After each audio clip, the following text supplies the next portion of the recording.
Olá pessoal, sejam bem-vindos. E aí, Rodrigo, Opa, meu xará, bonzinho? tudo E bem? aí, Beleza? beleza? Maravilha. Queria que você se Claro, apresentasse, queria que você contasse um pouquinho aí da sua trajetória, para quem não te conhece, acho que a maioria já te conhece, mas para começar do então vamos começo lá. mesmo. Então, meu nome é Rodrigo Baldon, sou fisioterapeuta formado pela Federal de São Carlos, UFSCar. Me formei em 2007. Em seguida, ingressei no mestrado e depois no doutorado lá na UFSCar mesmo, sob orientação do professor Fábio Serrão. Estudei, o laboratório que eu fiz parte era dedicado principalmente a estudar as desordens do joelho, então trabalhei muito com dor femoro-patelar, influência do quadril no joelho, enfim, e diferenças entre gêneros. Essa era a principal abordagem nossa. No meu Uhum. doutorado eu tive a oportunidade de ir para os Estados Unidos, eu tive uma bolsa sanduíche, né, um doutorado sanduíche, e a gente fez uma parceria com a Universidade de Pittsburgh, então hoje a Universidade de Pittsburgh está entre as 3 maiores universidades de fisioterapia dos Estados Unidos. E lá tive contato com caras assim que desde sempre eu sempre admirei, a gente lia os artigos, né, e ficava Uhum. admirando mesmo o trabalho, e lá eu tive a felicidade de ter contato com eles. Né? Lá a minha orientadora foi a Sara Piva, mas eu tive contato, por exemplo, com o Anthony Delito, o James Hirgan, caras que desde sempre estão aí fazendo com que a fisioterapia evoluísse, né, ao longo dos anos. Eu voltei de lá, fiquei 2 anos, quase 2 anos ainda para concluir o meu doutorado e fiquei como professor substituto na UFSCar. Tudo isso para depois decidir que eu não queria seguir carreira acadêmica, não queria fazer pesquisa e decidi então entrar de cabeça na clínica.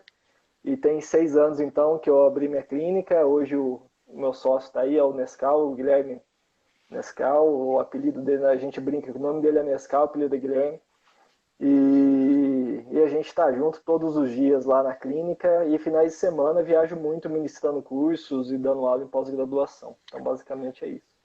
Mas é muito importante a gente transitar. Você sabe que eu também, meu sonho da minha carreira inteira, quando eu estava na graduação, era dar aula em universidade. E aí depois eu fiquei 6 anos na PUC e aí eu percebi que aquilo também não era o que eu queria da minha vida. É muito louco isso, né? Porque você tem Ah, uma com ideia de uma certeza. forma de viver. E é importante também passar por isso e também falar, olha, foi a minha parte, fiz, não é tanto que eu gostaria. É É, importante isso, né? mas eu tenho certeza que esse momento agregou demais. Hoje Claro. a minha clínica, a forma que eu lido com meus pacientes, eu tenho plena convicção que a experiência acadêmica que eu tive foi decisiva nas minhas tomadas de decisões hoje na clínica. Foi algo que Uhum. realmente eu acho que foi muito válido. E o docente continua em você, né? No final de semana, às vezes o que eu sinto, e eu acho que Pois é, acontece talvez um não pouco, sai do corpo. é você às vezes precisa ou quer alunos às vezes um pouco mais prontos, né? Com tudo isso que você já faz hoje, talvez no curso você consiga entregar até mais coisa do que na graduação.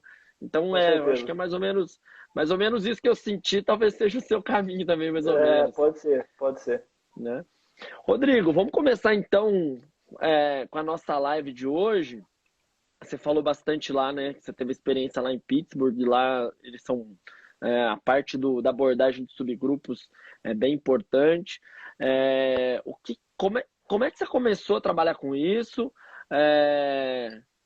que você acha o que você acha que a abordagem de subgrupos pode ajudar quem trata paciente com coluna? E eu acho que assim, dificilmente alguém que é fisioterapeuta não atende ou não atendeu algum paciente alguma Em hora da coluna. vida em coluna. Acho que acho que não tem jeito.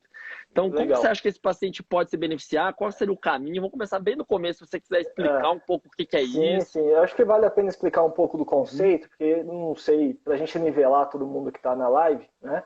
Então, o conceito de abordagem de subgrupos não é uma coisa nova, é algo muito antigo, Uhum. em que a medicina ela se baseia muito. Né? Então, por exemplo, qual que é a medicina, o modelo de atuação médico, né? Cada profissão tem um modelo de atuação. O modelo médico a gente chama de modelo médico hegemônico ou modelo biomédico. Como que funciona esse modelo? Na medicina se investe milhões e milhões todos os anos para se desenvolver equipamentos de diagnóstico cada vez mais precisos, para se tentar identificar qual é o tecido, ou qual é de fato a origem da lesão, né?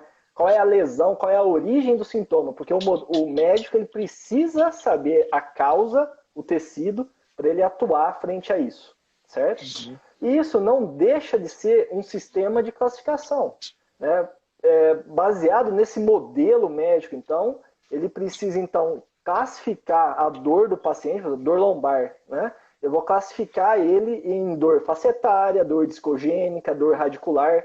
Isso é um sistema de classificação, só que é um modelo de classificação patoanatômico, tudo bem? Então, eu quero tentar pegar uma amostra heterogênea de pessoas que têm dor lombar, então é heterogêneo, e quero tentar descobrir de onde vem a dor. E para isso eu preciso de equipamentos refinados de diagnóstico, né? Só que qual que é o X da questão? Vários estudos têm demonstrado que não é tão simples assim, né? Hoje a gente sabe que a dor lombar, os estudos que mostram a relação entre alterações de exame de imagem e dor, né, apresentam baixa relação. Então, não necessariamente um sujeito com uma alteração facetária, por exemplo, no exame de imagem, a dor vem da faceta. Não necessariamente um paciente com uma alteração do disco, a dor vem do disco. Então, você usar esse modelo de classificação, ele é extremamente limitado, né? Porque eu não consigo usar esse modelo para determinar qual é o melhor tratamento para cada paciente. Visto que se eu vejo alteração da imagem, eu não posso afirmar que aquilo é a causa da dor do paciente. Então, esse modelo biomédico, ele tem sido criticado justamente por isso, né? Para não adicionar informações para o clínico na escolha do melhor tratamento para cada paciente, né? Então, baseado nisso, né, o pessoal lá de Pittsburgh foi um dos pioneiros em tentar desenvolver um sistema de classificação que não seja exclusivo em características patoanatômicas. Então, pensando nisso, o que eles tiveram como ideia? Se, então, eu não devo basear em exame de imagem, em achados patoanatômicos, e se eu me baseasse em achados clínicos, né? Em achados da avaliação física, da avaliação subjetiva ou anamnese, ou seja, vou falar chique agora, das características idiosincráticas de cada pessoa, né? Para só falar bonito, as características individuais, né, do sujeito, né? Então, a partir daí, começaram a se fazer estudos para ver o que pessoas com características clínicas semelhantes, talvez seria o melhor tratamento para essas pessoas, né? E aí, então, o sistema de classificação baseado no tratamento foi desenvolvido, que é o TBC, que é o Treatment Based Classification, que é esse sistema de subgrupos que foi desenvolvido pelo pessoal lá de Pittsburgh. Eu queria salientar também, Rodrigo, que o sistema de classificação, os sistemas, né, de classificação na fisioterapia, o TBC é apenas um desses sistemas, e não é o mais velho, né? O MDT, né, o antigo Mackenzie, né, o MDT é o melhor exemplo de sistema de classificação que nós temos. O Mackenzie, cara, lá nos anos 60, 70, o cara já tinha essa visão plena de que você tinha que fazer um exame na pessoa da forma mais abrangente possível e a partir da resposta desse exame, você tinha uma intervenção, né, para cada pessoa, de acordo com a tua avaliação. Então, ele já teve o sistema que foi desenvolvido ao longo dos anos, né? Refinado e evoluído ao longo dos anos, mas esse cara começou isso já lá em 1970, ou até antes, né? Aí hoje o fisioterapeuta, ele faz isso de forma empírica, ele vê que às vezes ele aprendeu isso na faculdade, eu tô falando desde todo mundo, que a gente tem que fazer alguns tipos de avaliação para guiar para um caminho terapêutico, mas não necessariamente ele sabe por quê e da onde veio isso, né? Exatamente, mas eu acho que ainda existe um gap grande, porque o fisioterapeuta ainda está muito, muito preso ao modelo biomédico, né? Sim. Então, o que a gente ouve? O que você trata? Eu trato uma hérnia de disco. O que você trata? Eu trato uma artrose. Ou seja, ele ainda tem, né, o treinamento, porque ele foi treinado a tratar a doença. Né? Claro. Quando, na verdade, hoje, o que o sistema fala, e é o caminho que a fisioterapia moderna tem sido guiada, é você tratar não a doença, nesses casos, mas tratar a clínica do paciente. Exemplo, um paciente com artrose, ele pode ter déficit de força como sendo o principal problema. Outro paciente com o mesmo diagnóstico pode ter déficit de mobilidade como o principal problema. E o tratamento vai ser completamente diferente no mesmo diagnóstico. Então não tem como você falar... E o paciente assintomático também pode ter artrose. E não pode, e não tem nada, não tem nenhum problema. Exatamente. Isso não é algo que vai separar mesmo o que o paciente tem. Então, só para colocar todo mundo no mesmo raciocínio, hoje a gente sabe que por volta de 95% dos pacientes com dor lombar, a gente considera como inespecífico. Então, essas causas que a gente falou da hernia de disco, degenerações de coluna, tudo isso não tem relação direta com a dor dele. Não é causa e efeito, porque sujeito que não tem dor também tem, muitas vezes, aquele diagnóstico. Né? Então, a gente pode ter o paciente que é assintomático, ele também tem aqueles achados radiográficos. Exatamente. Então, né? Vamos lá, continua aí. E aí, para complementar isso, então, o que a literatura tem mostrado é isso aí, em torno de 85% como uma dor de origem meu Deus, fugiu. Inespecífica. Acabou de falar. Inespecífica. Exatamente. Só que isso quer dizer, então, que o fisioterapeuta não tem que conhecer patoanatomia? Muito pelo contrário. Né? No TBC, então, para a gente começar a falar do sistema, né, o primeiro estágio de classificação, então a gente vai falar agora de como o sistema funciona como um todo. Tá? No artigo publicado em 2015 na Physical Therapy, que foi o update do sistema, então esse sistema que começou lá em 95, já foi falado até um pouco antes, em 93, depois o Delito ele publicou um estudo. Eu vou mostrando aqui alguns estudos, tá, Rodrigo? Eu acho que é legal. Legal. Esse trabalho aqui é um trabalho clássico, é um Clinical Perspective, então é como se fosse um Masterclass, que ele foi convidado, ele e o Richard Herd, lá em 95, para escrever um pouco sobre como era a visão dele, o que ele acreditava que seria a melhor forma de lidar com os pacientes com dor lombar. E aí foi aí que ele descreveu, né, inicialmente o sistema de classificação baseado no tratamento, que é o TBC. Né? E esse sistema, então, desde 95 foi sendo investigado por inúmeros grupos, inúmeros pesquisadores, e em 2015, então, foi publicado esse update. Foi o primeiro update, depois eu vou mostrar o segundo artigo dessa série que já foi publicada, lá na Physical Therapy, na qual ficou estabelecido, então, que qualquer profissional da área da saúde que atua na atenção primária deve ser capaz de realizar a triagem dos pacientes com dor lombar com o objetivo primário de descartar, né, ou de excluir condições graves em curso. Né? Então, a ideia aqui é que qualquer profissional da saúde tem que ter habilidades, conhecimento, né, de causa, para avaliar o paciente. Eu acho legal que o professor do MDT, né, o Liberato, ele fala assim, ó, você tem que cheirar o paciente. Esse cara não é para mim. Tem alguma coisa cheirando mal nesse cara. O fisioterapeuta, ele não dá diagnóstico patoanatômico, mas ele tem que ser treinado para suspeitar que aquilo não está seguindo uma dor de origem musculoesquelética tradicional. E a partir do momento que ele suspeita de qualquer condição então grave em curso, de qualquer doença importante, ele tem que encaminhar esse paciente para o profissional adequado, na maioria das vezes é o médico. Né? Rodrigão, vamos dar umas dicas para o pessoal, então, né? Perguntas clássicas que a gente tem que fazer para esse paciente. Se ele perdeu peso repentinamente nos últimos meses ou até no último ano, se ele tem história de câncer, se ele tem problemas miccionais e de fezes, né? Então, coisas que podem ter uma relação importante. Se ele tem, por exemplo, teve uma queda importante pensando em fraturas e em alguma coisa nesse sentido. Então, isso a gente chama de bandeira vermelha, né? Acho que você vai chegar agora, mas só para dar algumas perguntas clínicas para o pessoal que está em casa, que são coisas que é isso. Você cheirou, você começa a falar.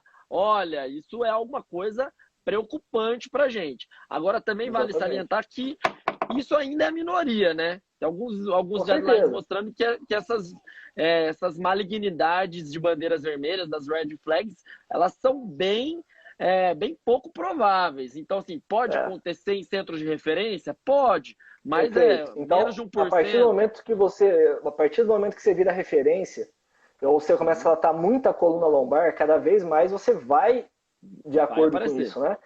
Ano passado eu tive 2 red flags que foram confirmadas, graças a Deus eu reconheci elas. Um foi um tumor, né? E a outra foi uma fratura, né? Então foram 2.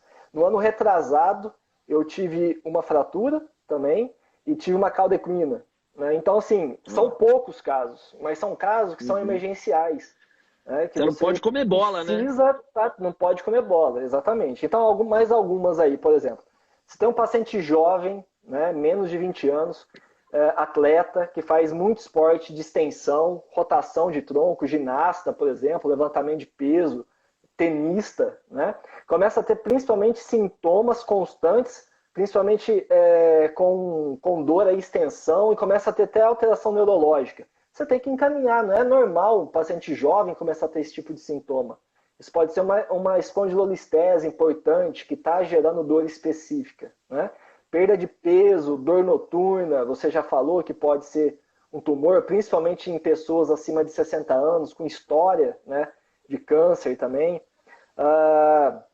Um caso importante seria a síndrome de caldequina, né? Então, nas hérnias grandes, né, nas hérnias mediais, centrais, né, elas podem comprimir as raízes, os nervos espinhais sacrais, que são responsáveis pela inervação, pela inervação da bexiga, do intestino, dos esfínteres, né? E se a pessoa perde o controle dos esfínteres, poxa, isso traz uma repercussão funcional imensa.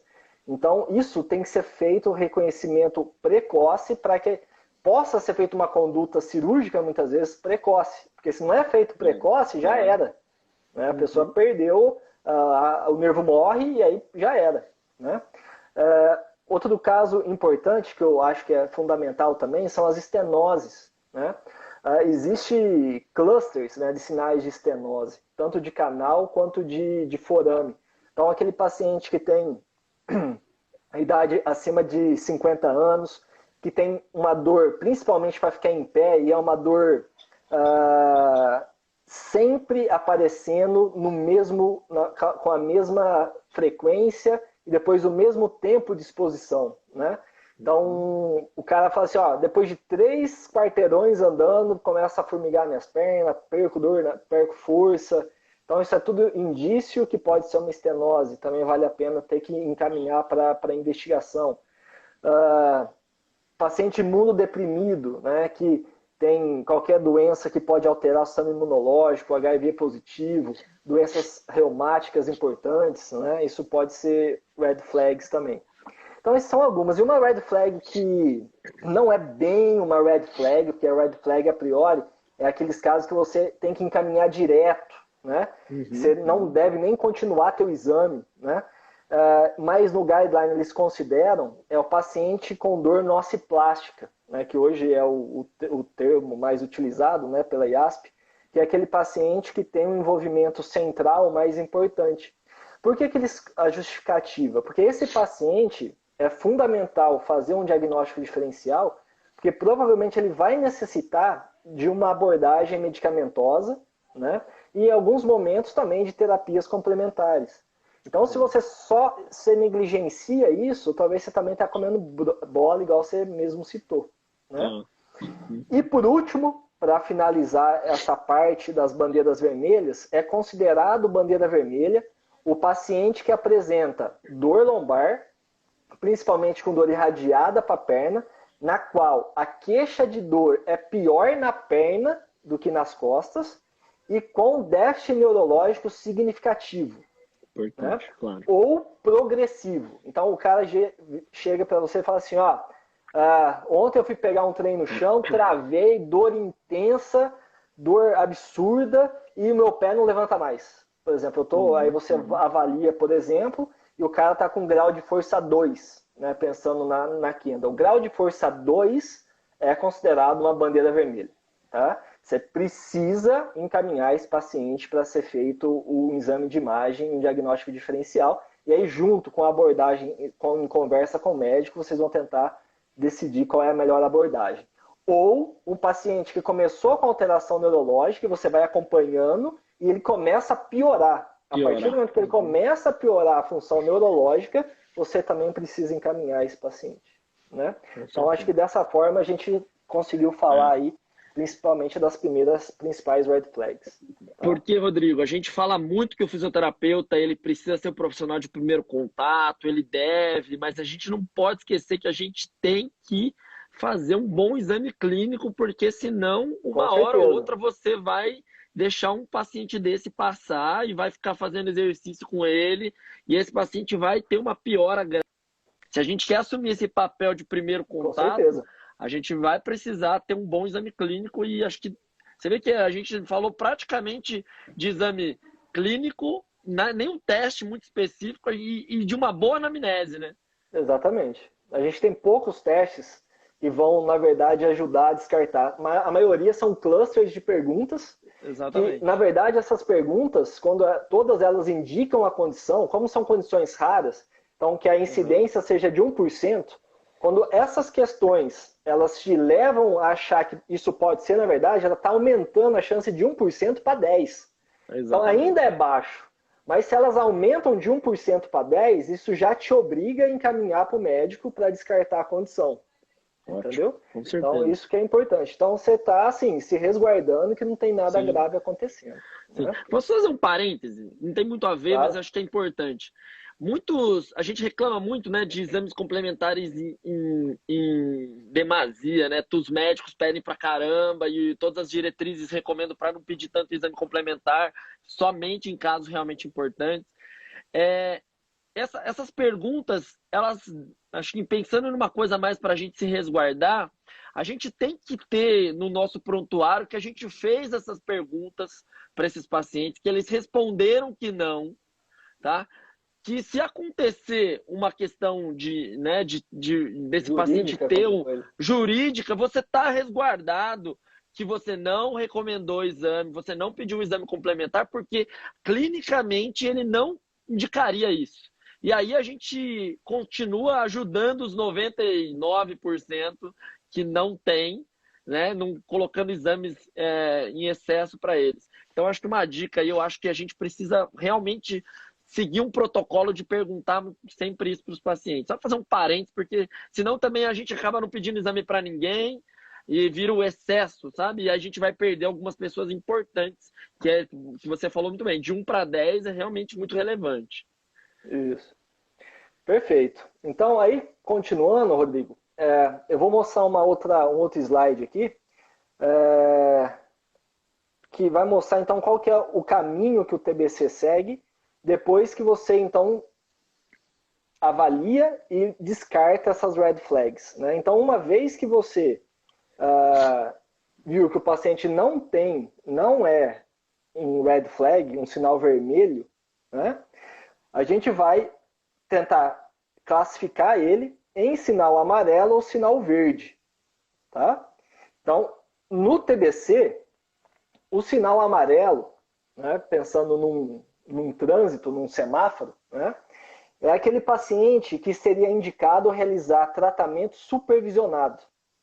Seria aqueles pacientes que você, terapeuta, deveria colocar a sua maior atenção, o seu maior foco para tratar. Porque são aqueles que têm maior risco de cronificação dos sintomas. Isso tem uma coisa que a gente não quer, é um paciente que é agudo e que se torne crônico.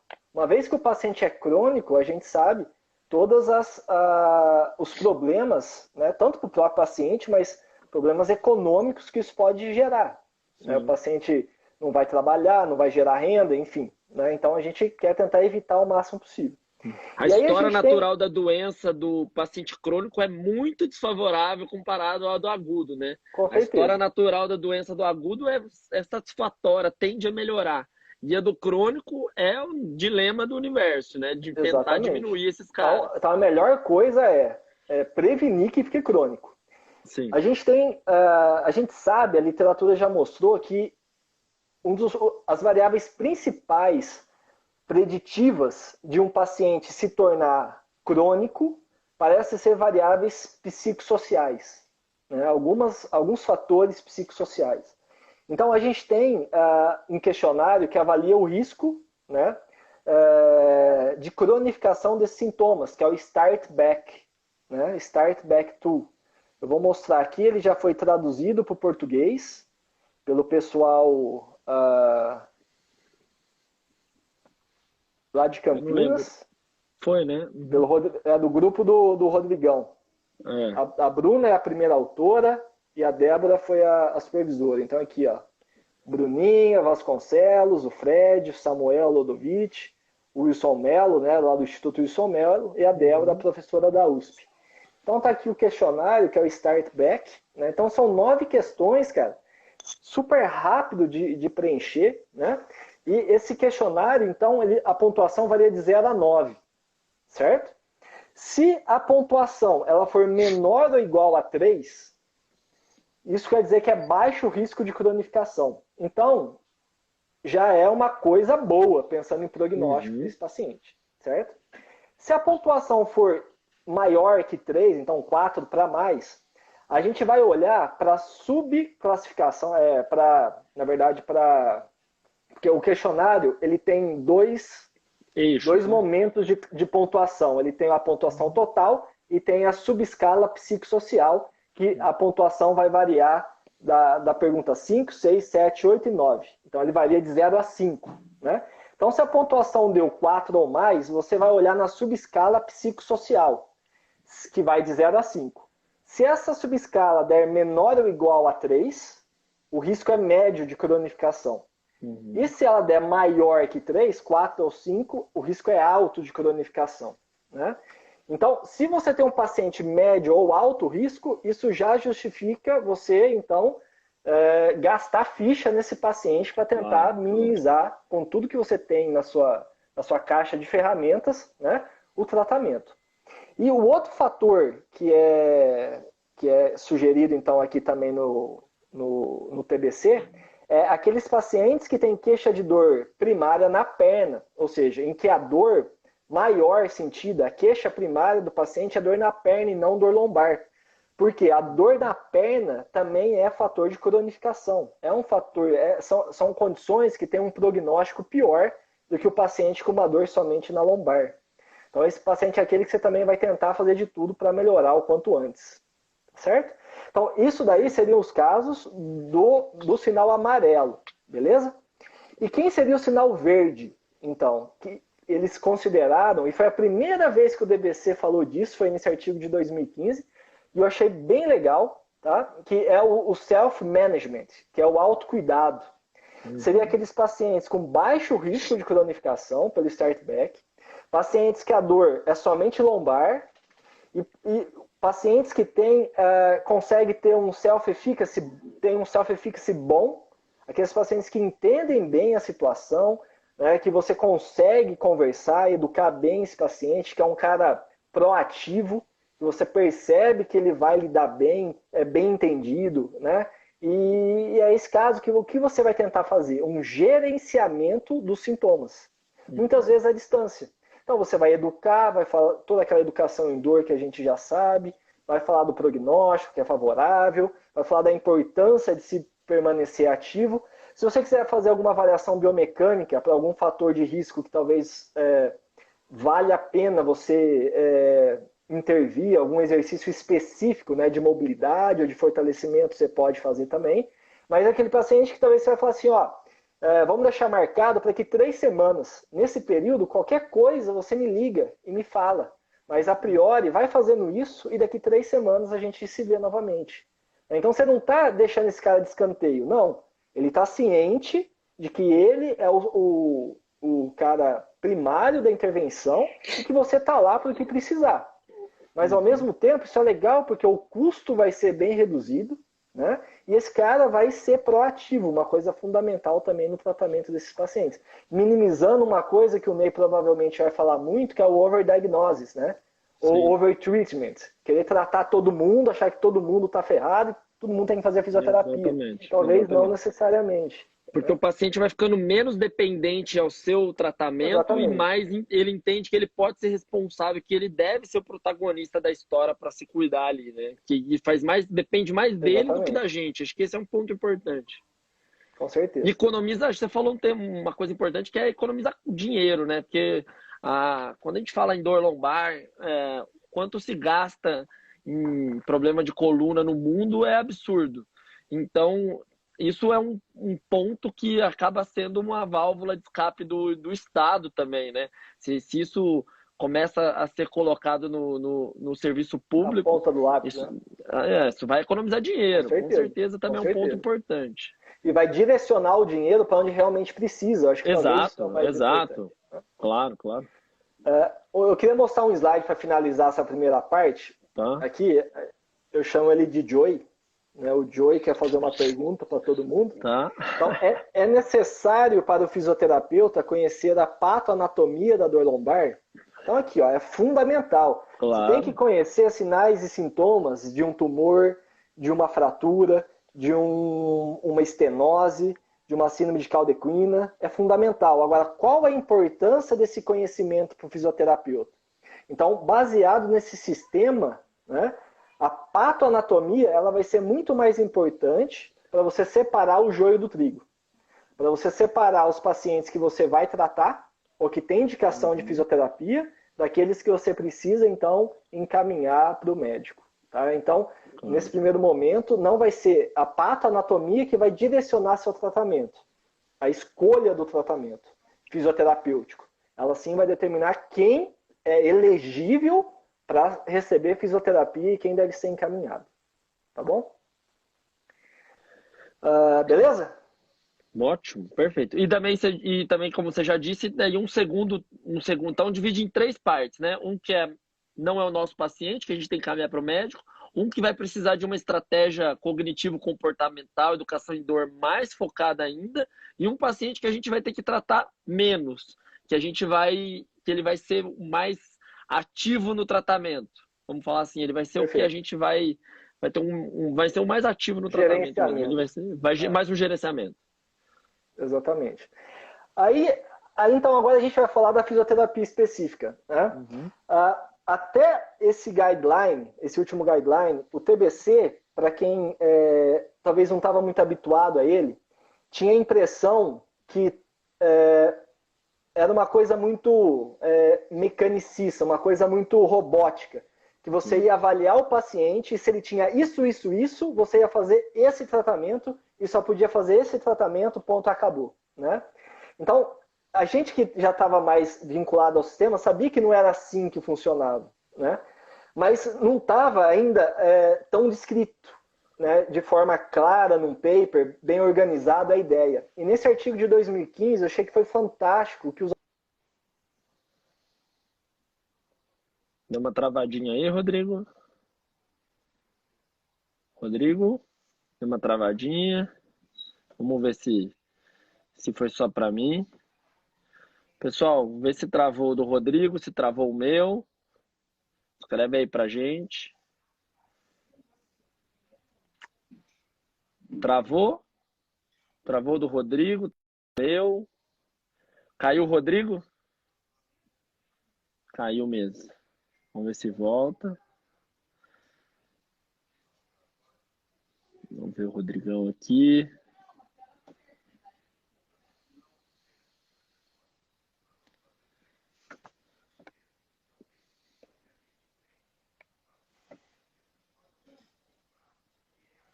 Vamos ver se volta aqui, pessoal. Só um minutinho. Caiu o sol dele. Vamos ver se volta.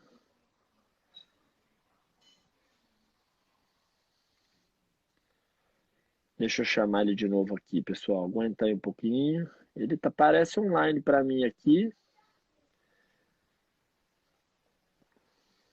Vamos ver ele aparecendo aí. Você me convida, Rodrigão? Olha lá, ele voltou.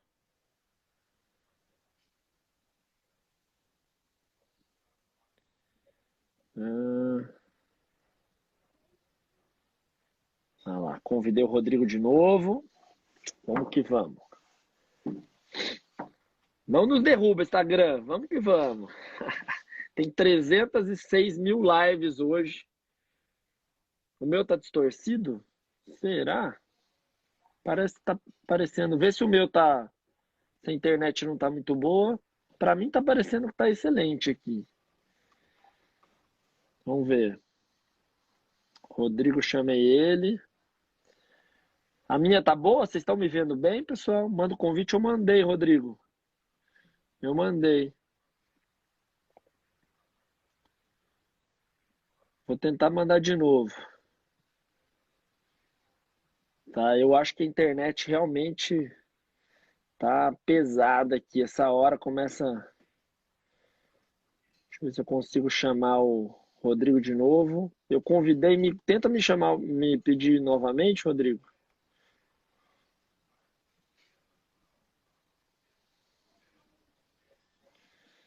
Vamos ver se vai. Ó, acabei de pedir. Convite de novo.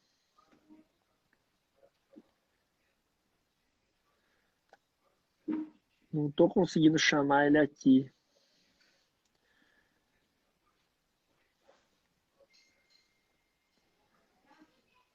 Rodrigão, vamos lá, tenta me chamar.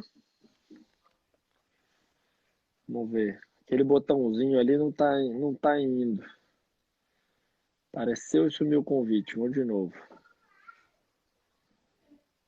Vamos ver se agora vai novamente. Ah lá, tá conectando. Boa! Agora foi. Agora foi. Maravilha. Vou tirar os comentários de novo. Você tá me vendo bem? Que o pessoal falou que algumas não estão. Não, você tá distorcido, você tá quadrado. Tá. Mas vamos que vamos, porque eu tô no meio do sítio aqui, a internet agora tá maravilhosa, tem hora que não tá tanto. Não, vamos embora. Mas tá você funcionando aí que vale. Bora lá. Então tá bom. Então eu acho que a galera seguiu até a hora que eu falei que a partir de agora, né, o update era Isso. tentar então decidir, né, de uma forma mais clínica o melhor tratamento, mas não de uma forma tão sistemática, né? Exato. Falando em outras palavras, o sistema agora ele te deu uma maior liberdade para escolher o tratamento baseado no grau de irritabilidade e severidade da condição.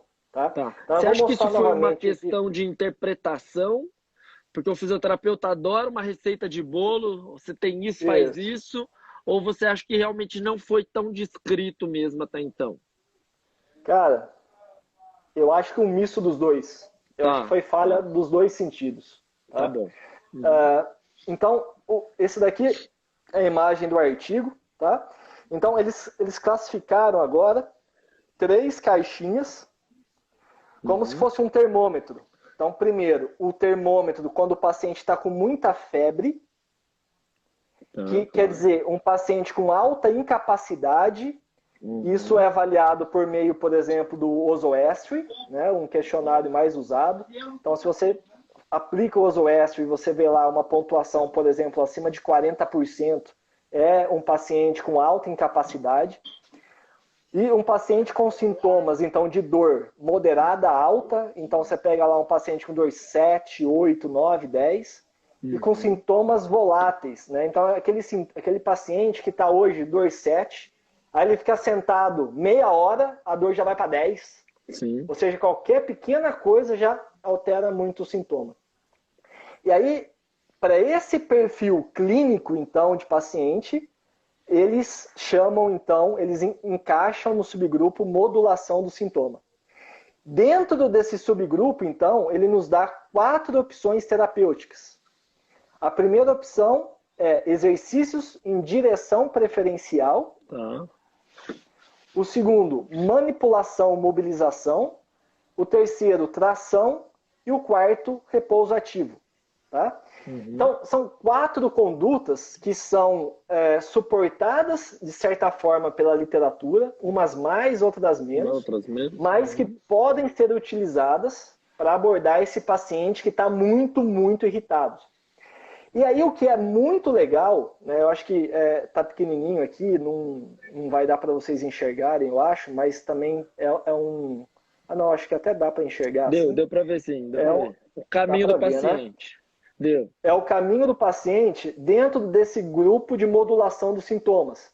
Então, se Uhum. você avalia e vê que é um paciente que está muito inflamado, ou seja, há sinais de dor inflamatória, dor constante, dor que não some mesmo ao repouso, dor noturna, Uhum. um paciente que tem uma dor irradiada para a perna, que não centraliza, que a gente já vai falar um pouco sobre isso, mas é uma dor que você não consegue fazer nada, essa dor não sai da perna de jeito nenhum, né? Uhum. Então, esse paciente, talvez dessas 4 opções, a melhor opção a se tratar é repouso ativo. Né? Educar esse paciente da importância de tentar se manter o máximo ativo possível dentro da sua possibilidade. Então, não é você forçar ele a fazer exercício. É você encontrar, nem que seja andar em torno da casa, ou fazer as necessidades básicas do dia, mas é tentar evitar não ficar em repouso casa, absoluto. não ficar na cama o dia Repouso na inteiro. cama, exatamente. Isso. Tá? Se necessário, tomar medicamentos anti-inflamatórios, analgésicos. Existe aquela pirâmide dos medicamentos, né, de medicamentos com uma ação menos opioide, né, e evoluindo a classe do medicamento. Se for necessário fazer os bloqueios, né, pode ser opção. Radiofrequência pode ser uma opção. Enfim, é um paciente que talvez você vai precisar de um contato mais próximo com o médico. Tá certo? Claro. Se você tem um paciente agora que tem sinais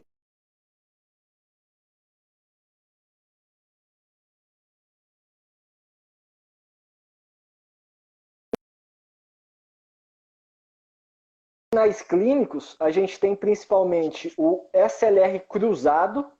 Para quem não sabe, o que é o SLR cruzado? É quando você faz aquele teste de elevação da perna reta, da perna assintomática, e isso reproduz a dor da perna sintomática.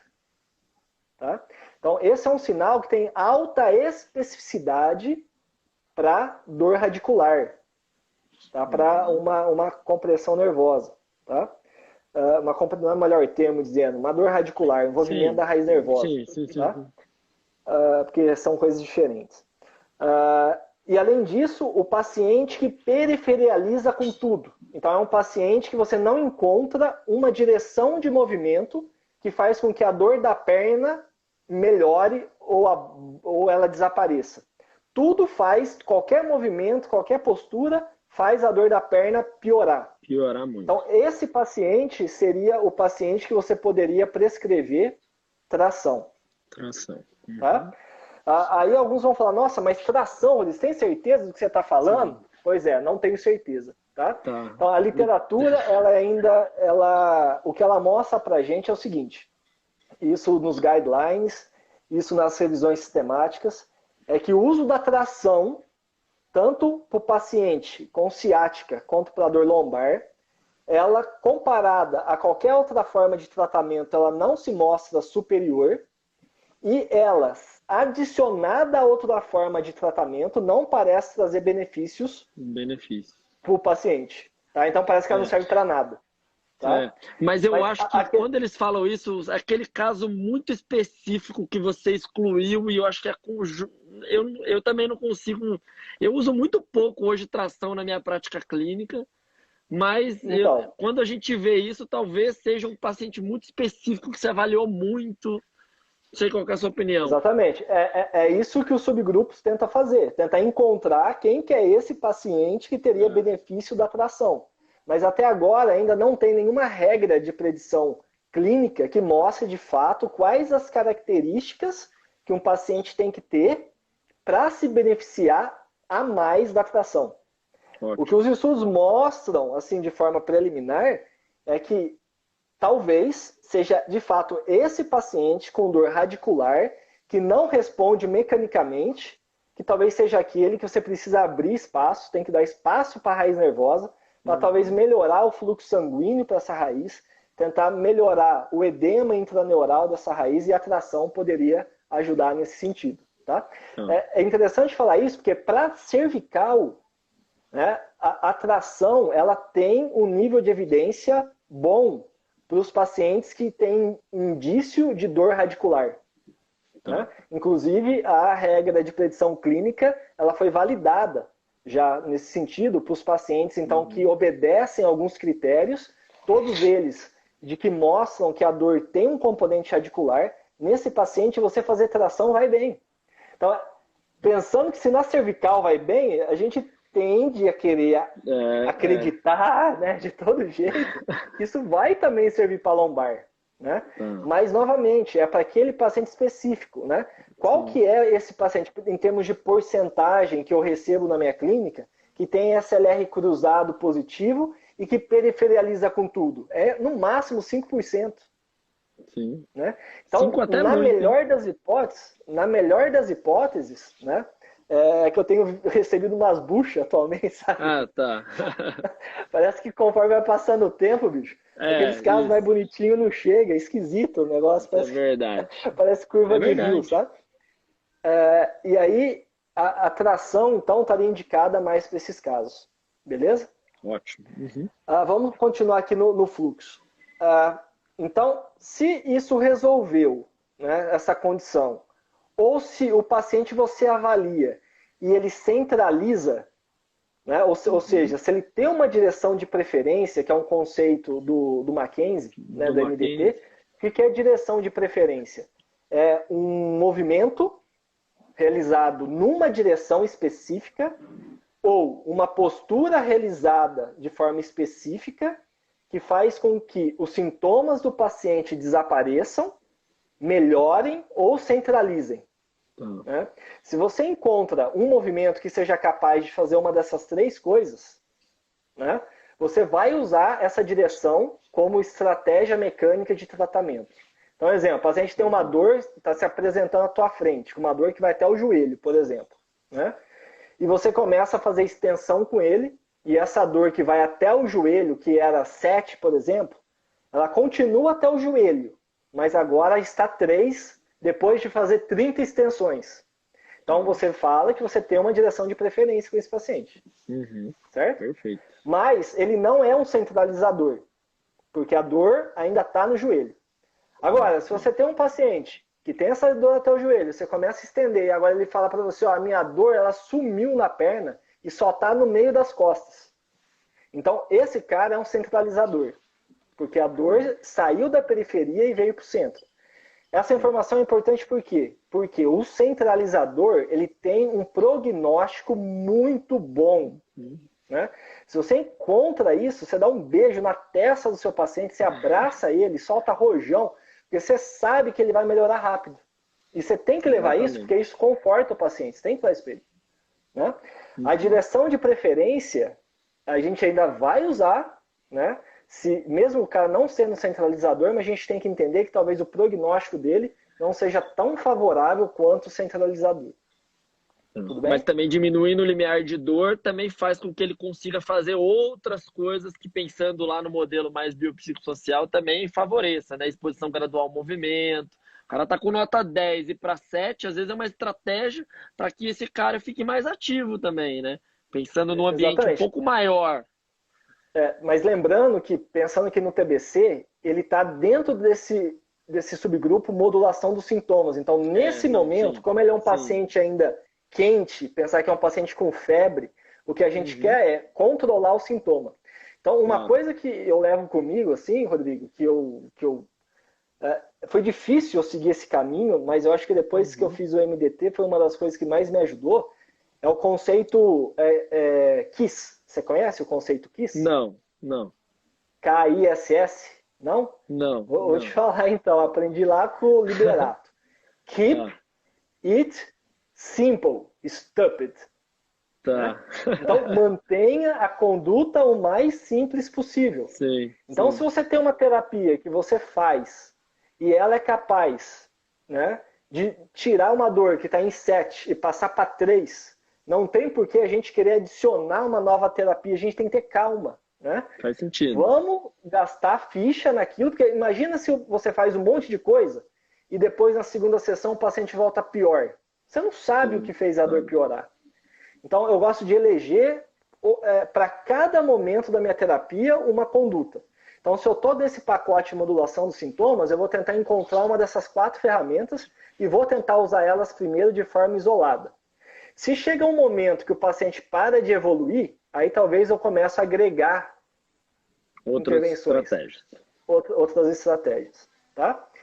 E para finalizar, então, aqui, seria a 4ª opção para esse subgrupo, que seria manipulação. E quando a gente fala em manipulação, galera, não é ir lá e só crack. Você pode pensar em conceitos de terapia manual geral, né? Geral.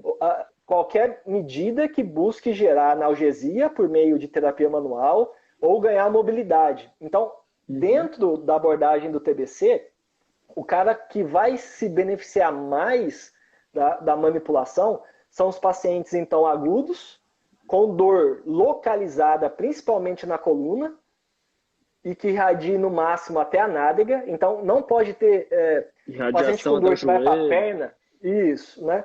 O paciente que tem dor para a perna, eu sempre vou investigar primeiro se ele tem uma direção de preferência, por causa desse fluxograma, né? Então, se o paciente tem dor irradiada, antes de pensar em manipular, antes eu vou ver se ele tem direção de preferência. E antes disso ainda, se o cara não tem direção de preferência, eu preciso ver se ele tem envolvimento radicular. Né? Então, isso são coisas importantes. Então, se o cara Rodrigão, tem só fazer uma... Pode ser que a nossa live pare a qualquer momento. A gente volta, tá bom? Porque eu acho que você tem mais coisa para falar, né? Tá bom? Tudo bem, pessoal? Deixa eu abrir o comentário aqui pro pessoal, só para avisar. Vão dando um joinha, que vai dar daqui 3 minutos mais ou menos vai acabar a nossa live. Todo mundo volta, que a aula continua. Tá bom? E aí, cara, então, manipulação de novo, né? Dor local, de modo geral. Paciente com hipomobilidade, então você avalia o cara, a PAC, por exemplo, né? Pressão pós-anterior central, você detecta hipomobilidade no segmento. A dor é aguda, então na regra de predição é uma dor a menos de 16 dias, mas isso não precisa ser levado tão ferro a fogo, é uma dor recente, pensando assim. É um paciente que tem mobilidade adequada do quadril, isso é legal porque a gente sabe da relação de quadril e lombar. Se você tem um paciente com hipomobilidade de quadril, a tendência é ter uma hipermobilidade lombar. Não é uma regra. Mas se o cara, por exemplo, tem uma artrose avançada do quadril, o que a gente começa a ver é uma sobrecarga mecânica das estruturas lombares, né? Para compensar esse déficit de mobilidade do quadril. E uma coisa legal, o fear avoidance desses pacientes tem que ser baixo. Fear avoidance beliefs, né, que é aquele questionário. Pacientes cinesiofóbicos ou com uma crença de que manipulação vai fazer mal para eles, ou o cara tem a cognição, né, que terapia manual vai arrebentar a coluna dele, nem tenta, esquece manipulação, no máximo mobiliza, mas não pensa em manipular que você vai se dar mal, tá certo? Então, esse seria o cenário, então, para você indicar a manipulação, e lembrando que aí a manipulação você manipula e ensina exercícios de automobilidade para esse paciente fazer em casa. Então, você quer tentar gerar ganho de movimento. E aí a gente vai usar os princípios da exposição gradativa com esse paciente. Então, você vai se movimentar dentro de uma amplitude que não piore teus sintomas, e conforme você vai vendo que você pode ir mais, se movimentar mais, você vai indo cada vez mais. E a gente ensina exercícios de flexão, extensão, rotação, inclinação, tudo no objetivo de tentar deixar o sistema mais móvel, né? De sensibilizar o sistema. Beleza? Então, assim a gente caminhou pelo subgrupo modulação dos sintomas, de modo geral. É difícil, né, a gente falar assim, isso aqui, poxa, num curso... É um curso de quantos dias? Então, vamos continuar aqui. Maravilha. Então, falamos da caixinha controle dos sintomas, né? Agora, quando o paciente ele já não está com tanta febre assim, ou seja, ele está com uma incapacidade moderada, a gente pode pensar num ozoestre de 20% a 40%. Uma dor moderada, uma dor que vai mais ou menos de 3 a 6, né? E os sintomas são estáveis, então não é um sintoma que fica flutuando tanto assim, né? Não é um sintoma que um dia está 9, no outro dia está 5, né? Uma coisa mais estabilizada. Você pode enquadrar esse paciente no subgrupo controle do movimento. Certo? Então, o paciente, ele pode ter passado primeiro nessa caixinha, e depois ele pode ter evoluído para essa. Claro. Ou você já pode avaliar teu paciente de acordo com o grau de incapacidade e de sintomas, você já pode vir direto para essa caixinha aqui. Então, isso daqui é algo que deixou o sistema mais maleável, certo? Agora, uma coisa também não descarta a outra. Você pode ter um paciente com esses sinais, por exemplo, irritabilidade, né? Ou seja, uma incapacidade mais baixa, ou seja, com menos, eu gosto de chamar de estado febril. E que tem indicação, então, para o que eu vou falar aqui, que são exercícios que vão focar controle de movimento, mas que também tem uma direção de preferência. Claro. Que você pode orientar esse paciente a fazer não precisa ser engessado, né? O modelo não precisa ser engessado. Exatamente. Exatamente. Porque agora o paciente evoluiu, então ele saiu de um estado de maior cuidado. Exemplo, quando se eu tenho um paciente que está com uma dor que vai até a canela, né? E eu acho uma direção de preferência com ele, e ele está centralizando essa dor com extensão, porque nesse momento eu vou começar a fazer exercícios de estabilização de tronco com ele agora. Não entra na minha cabeça a necessidade disso. Pode ser que ao fazer isso eu vou sensibilizar mais o sistema e esse cara volte a ficar agudo. Entendeu? Mas a partir do momento que agora esse cara não tem mais dor na perna, por exemplo, a dor já está só na coluna, e é uma dor de baixa intensidade, com baixa incapacidade, eu já posso trazer esse cara para atividades mais funcionais, um pouco mais funcionais, de exercício. E a gente sabe a importância desse paciente se tornar ativo o quanto antes, fazer exercício. Né? Acho que é o principal e aí dentro foco, dessa... né? Pode falar. Não, acho que o principal foco é ele voltar a ser ativo, né? Porque Exatamente. o nível de capacidade, a gente está tentando diminuir o nível de capacidade. Isso. E aí nessa caixinha a gente tem então 3 opções que eles colocam: exercícios sensório-motores, exercícios de estabilização e exercícios de flexibilidade. Então, desse update que foi feito essa classificação aqui, eles não se preocuparam em falar muito dessa conduta aqui, certo? Sim. E aí eles prometeram que eles iam publicar um novo artigo falando exclusivamente desse sistema. E realmente eles cumpriram o que eles prometeram. Eu vou mostrar aqui o artigo, então, que foi esse daqui, publicado em 2017, também na Physical Therapy. Tá? Então, sistema de classificação baseado no tratamento, a conduta de controle de movimento, então, que é aquela caixinha, né, que a gente estava falando agora. E para essa caixinha, eles estabeleceram esse sistema de engrenagens que eu achei muito bacana. Então, lembrem que o objetivo é controle do movimento agora. Então, qual que é a ideia? É melhorar a qualidade de movimento do paciente para tentar minimizar a sobrecarga nas estruturas da lombar. Tá? Eu não gosto de usar o termo estabilização, principalmente falar isso para o paciente, por todas as questões que a gente sabe, né, cognitivas, enfim. O que eu gosto de falar é controle do movimento. Eu acho melhor esse termo, né? Que é tentar fazer com que a gente possa minimizar a nocecepção desse paciente da melhor forma possível, né? Então, o que a gente vai tentar fazer? Primeiro, eu vou tentar encontrar um movimento que seja provocativo. Vou dar um exemplo, tá, galera? Exemplo clínico. Eu tenho um paciente, por exemplo, que trabalha em pé e trabalha muito com o braço acima da cabeça, né? Seja levantando objetos, seja na lousa, enfim, né? E esse paciente me relata que, ao ficar muito tempo em pé com o braço acima da cabeça, é onde ele gera mais dor nele. É o momento que ele tem mais sintomas, né? Tenho, então, isso comigo, né? Aí eu vou para esse sistema e vou olhar mobilidade primeiro e depois estabilidade. Dentro da mobilidade, eu vou avaliar a mobilidade relacionada ao tecido neural, ao tecido articular e a tecidos moles. Tanto da coluna lombar quanto das articulações adjacentes. Então, por exemplo, se eu tenho um paciente que fica em pé e ele me relata que ele tem dor para fazer isso, quando eu estou em pé, a minha coluna está em extensão. Pode ser que ele tenha pouca mobilidade de extensão da lombar e isso esteja limitando o movimento dele. Pode ser? Pode. Como que eu vou saber? Pode. Vou avaliar, Tem que testar, lógico. certo? Tem que testar. Pode ser que esse paciente tenha déficit de mobilidade da coluna torácica e da glenohumeral.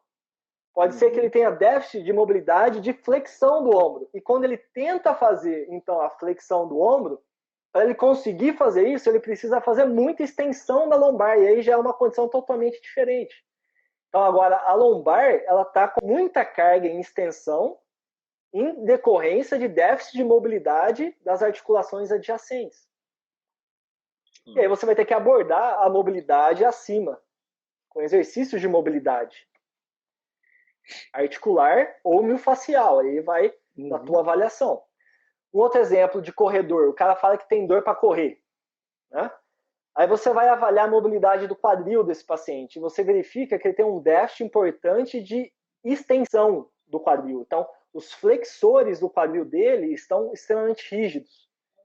Na fase de balanço, se ele não tem extensão da coxa femoral, a lombar vai estender mais.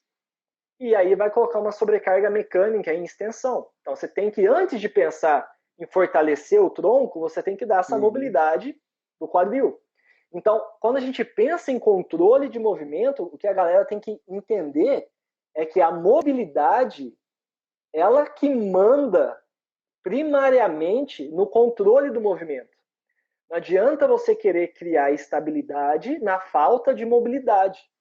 Né? Você precisa ter o corpo livre para que ele possa fazer, né? Precisa ter o corpo livre para que ele possa executar o movimento funcional. Senão ele vai ter compensações. É meio básico. Isso, né? E aí, outra coisa, eles colocam os 3 sistemas. Então, eu já falei articular e tecido mole, mas o neural acaba sendo o principal. Como você vai conseguir ganhar, por exemplo, uma mobilidade de flexibilidade de discos tibiais se você tem uma sensibilização do nervo ciático? Né? Não tem como. Como você vai ganhar flexibilidade do ilho-psoas ou do reto femoral se você tem uma sensibilização do femoral? Então é importante a gente estar atento se você tem sensibilização neural, antes de pensar em mobilidade muscular e articular, você tem que direcionar o seu tratamento com o tecido neural primeiro. E aí tem técnicas neurodinâmicas, enfim, para fazer isso. Beleza? Aí, continuando esse modelo, então. Beleza, chequei mobilidade. Né? Olha um outro exemplo aqui, ó, já que estamos falando mesmo, outro exemplo clássico. Né? Paciente com déficit de flexão de quadril agora. Um cara que nasceu, por exemplo, com um acetábulo retrovertido, ou que ele desenvolveu um impacto tipo CAM ao longo da vida, uma má formação óssea, que gerou um déficit de mobilidade de flexão e rotação medial desse quadril. Esse cara nunca vai conseguir agachar bem, ou vai ter uma amplitude de agachamento grande, sem colocar uma carga em flexão grande na lombar. Então, se você pega esse cara e fica querendo exigir dele agachamentos profundos, com carga principalmente, ou botar esse cara no leg press para ficar fazendo exercício, esse cara provavelmente vai ter uma sobrecarga mecânica na lombar. Se ele vai ter dor ou não, aí é outros 500. Mas que a sobrecarga mecânica nas estruturas posteriores vai ser maior, certo? Da mesma forma, um cara com déficit de mobilidade lá no natalo crural, um cara com déficit de dorsiflexão, se você mandar esse cara agachar profundo, ele, para manter o centro de massa, o centro de equilíbrio dele dentro da base de suporte, ele necessariamente vai ter que inclinar o tronco dele mais para frente. E, novamente, ele vai colocar maior carga na região lombar. Então, mobilidade, cara, das articulações distantes, quando você integra isso no movimento funcional, é tão importante quanto, ou até mais importante do que a própria lombar em si, do ponto de vista de estabilidade.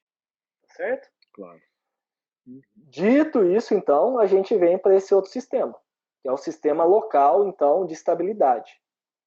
Tá? E aí a gente vai ter a ativação, a aquisição e a assimilação.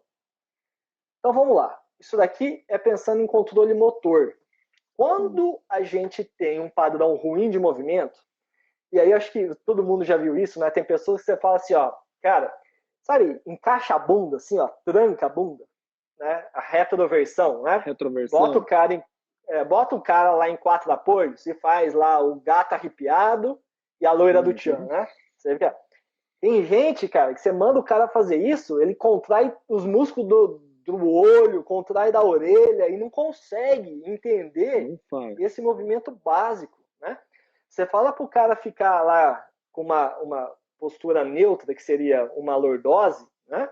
Fisiológico. Entendeu? Daqui 2 minutos você olha pro cara, ou o cara tá com uma lordose excessiva, ou o cara já tá em flexão.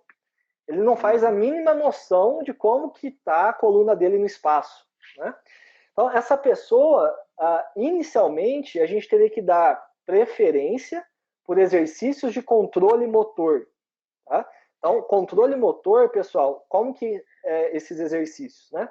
São principalmente exercícios realizados com baixa carga, com movimentos isolados, né? Então, com músculos sendo ativados de forma mais isolada possível. O paciente readquirir o controle de padrões básicos de movimento. Então, entendeu o que é flexão na lombar, entendeu o que é extensão. Mais uma vez, é muito diferente do que ficar contraindo o core. Do que as pessoas acabam se... né? Porque acabam tendo uma ideia totalmente contrária do que é a aquisição de controle motor aí, pensando nas musculaturas profundas. Isso. Então, isso seria ativação. Retreinar nesse paciente, às vezes, padrões respiratórios. O cara entendeu que é uma respiração diafragmática, enfim. Né? Então, são movimentos isolados do tronco. Tá? Qual seria, então, a segunda etapa, que seria a etapa da aquisição? A partir do momento que o paciente entende, tem controle da coluna dele no espaço, que ele entende o que é flexão da lombar, o que é extensão, o que é inclinação, agora ele vai tentar manter essas posturas enquanto ele faz movimentos das extremidades. Então eu gosto de dar o exemplo do SLR. O melhor exemplo que eu acho. SLR, exercício, por exemplo, para glúteo médio. O paciente está deitado de lado e você manda o cara fazer um SLR. Quando você manda o cara fazer esse exercício, qual é o teu objetivo? Você quer que o cara faça a abdução da coxo femoral. Você quer fortalecer a bunda do infeliz, né? Você não quer que ele fique fazendo báscula da pelve, né? Inclinação pélvica, né?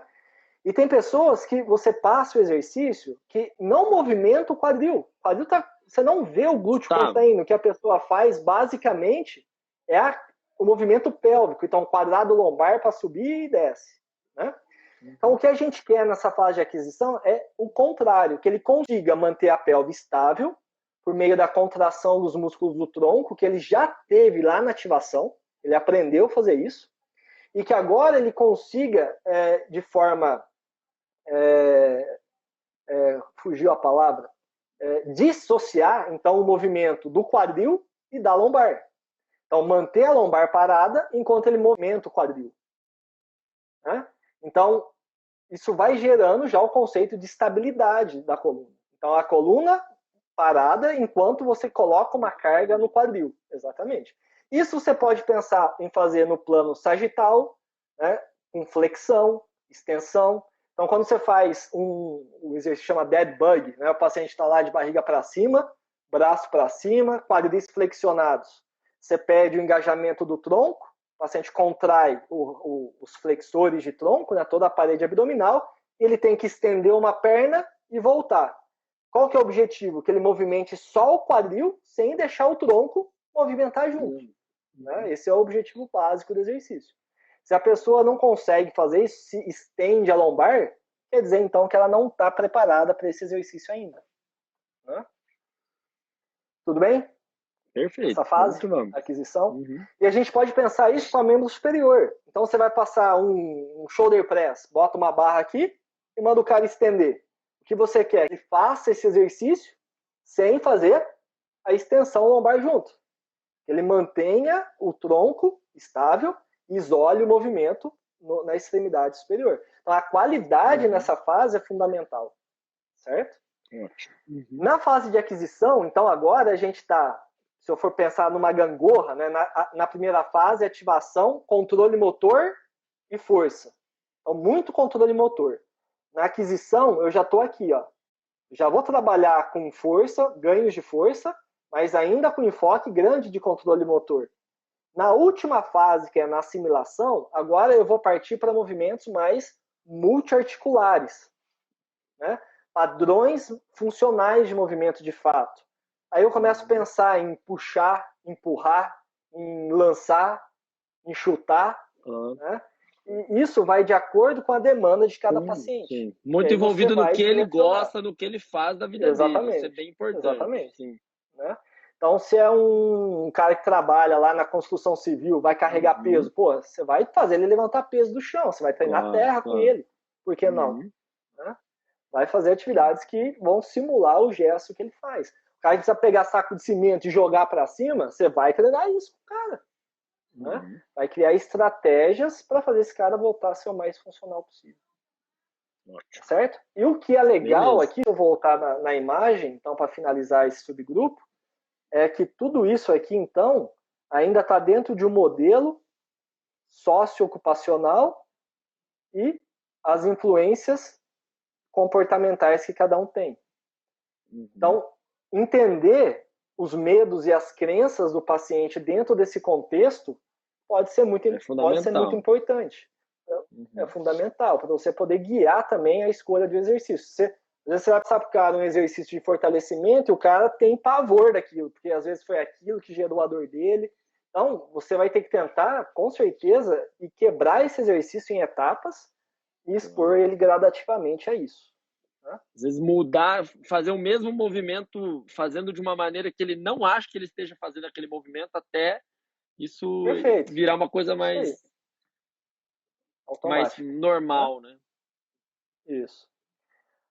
E aí, cara, para finalizar, e aí quase eu não tenho o que falar sobre esse subgrupo, porque não teve um update ainda sobre ele, e não sei se terá, que é então a otimização da função, que é para o paciente com uma incapacidade baixa, osoestre menor que 20%, a ausência de dor ou dor muito baixa, e sintomas praticamente controlados, ou seja, o paciente praticamente não tem dor nas atividades de vida diária. Talvez ele tenha alguma coisa lá em atividade esportiva ou ocupacional ainda.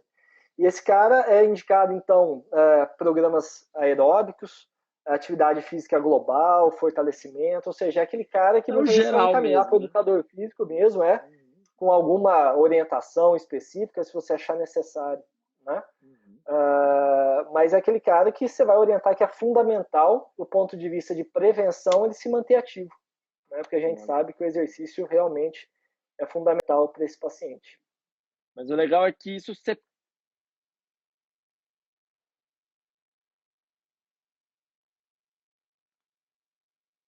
Cortou aqui, Rodrigo. Cortou aqui.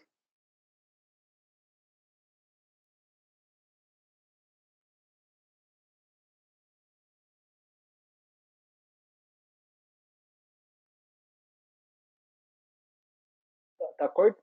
Agora voltou. Voltou. Fala que exercício é bom para dor nas costas, né? Voltou.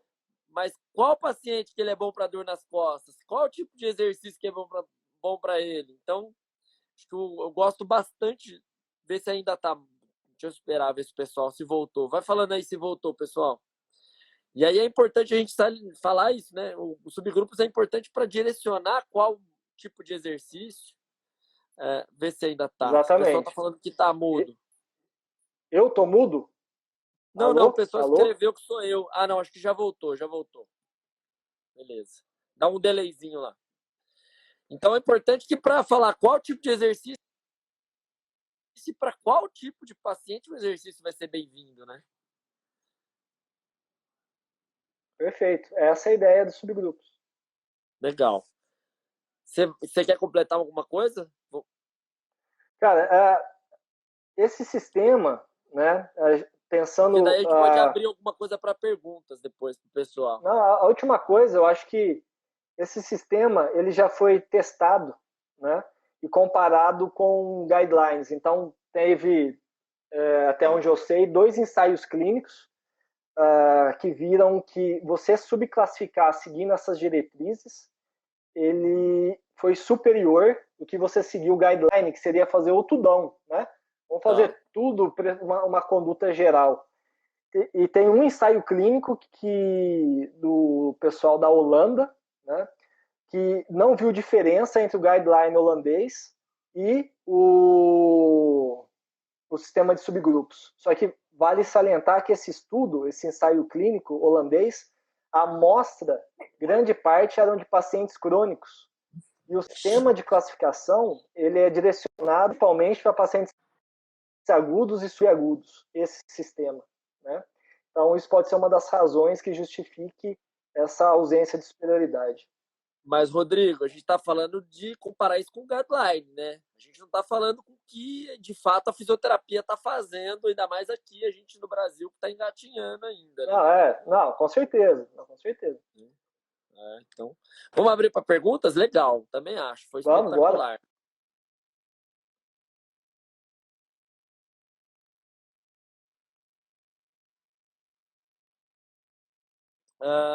Se você pode mandar depois o artigo, se quiser, eu tenho esse de 2015, está aqui já está aberto aqui, eu mando no meu Telegram lá, eu mando o último que eu tenho, eu acho que é o de 2015. Eu mando para vocês. Se você tiver mais algum que quiser me mandar no WhatsApp, eu também caminho para o pessoal. Beleza. Perguntas, pessoal? Vamos lá para a gente finalizar? Deu 1h30. A mulher já está chamando aqui já. Isso aí. E aí, galera, mais uma vez, queria falar para vocês, então, do Geafísio. Tá? Então, todos esses artigos estão tudo lá também no nosso grupo. Tá? Tudo mastigadinho. Tem o nosso e-book. Tá? Quem também tiver interesse, tá? Quiser participar, então vou colocar mais uma vez o site aqui que a gente voltou. Quem quiser lá e depois entrar em contato comigo para tirar dúvidas, estou à disposição. Maravilha. Feedback fica crônico, você utiliza a ferramenta associada para identificador?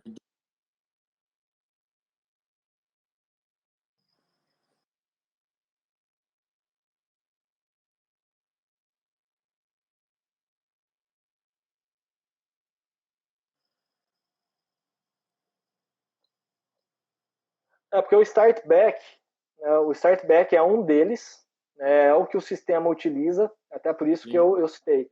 Mas realmente tem alguns ensaios que viram que talvez ele não seja tão bom assim, mas ainda é uma das ferramentas mais usadas. Né? Sim. Eu acho que a anamnese, né, a gente também partiu um pouco da nossa expertise de exame, né, tentar identificar numa anamnese bem estruturada esses fatores psicossociais, uma boa conversa é algo importante. Né? Acho que então, é legal ver sinais no tipo da dor, né? Porque às vezes tem pacientes que são mais cinesiofóbicos, aí você pode ir para o questionário de tampa. Outros pacientes você pensa em sensibilização central, aí você usa o CSI. Então acho que vai de você conhecer um pouquinho dos questionários, entender o que o paciente tá te dizendo ali, porque daí às vezes você vai aplicar um questionário diferente para ele. Né? Então acho que esse é um ponto importante. E outra coisa, eu estava falando das perguntas, né? Então tem uma pergunta simples. Então, você perguntar para o paciente, você tem perdido a vontade de fazer as coisas que você fazia, né? Ou você tem se sentido depressivo, né, no último mês? Se o cara falar não para essas perguntas, você praticamente descarta a possibilidade desse cara estar num quadro depressivo.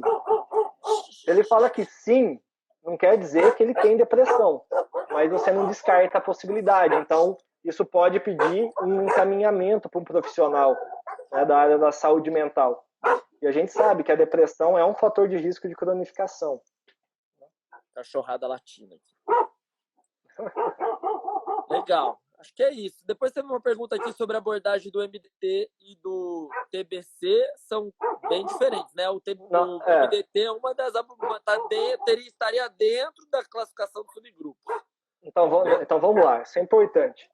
O MDT, ele é um sistema de classificação. Assim como o TBC é um sistema, o MDT é um sistema. Ponto. Beleza? Então, dentro do MDT, existem grupos para tratar todos os perfis de pacientes com dor lombar e cervical e de qualquer articulação.